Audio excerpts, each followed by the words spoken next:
And he said, 936 quid. What? I hadn't spent that much on it, and it only just had an MOT a couple of months earlier. January it had an MOT and spent 400 quid on it.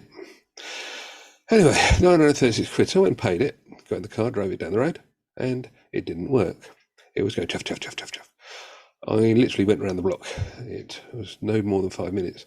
Got back to the MOT station and said to them, because that's where I took it, I said, it doesn't work. Oh, better have a look. So the guy got into it and he drove off down the road. And about 10 minutes later, he's walking back. It had broken down on him. Anyway, that's the story of the Clio. So that was one motoring disaster that cost a lot of money. There is more to that story, but I won't bore you with it now.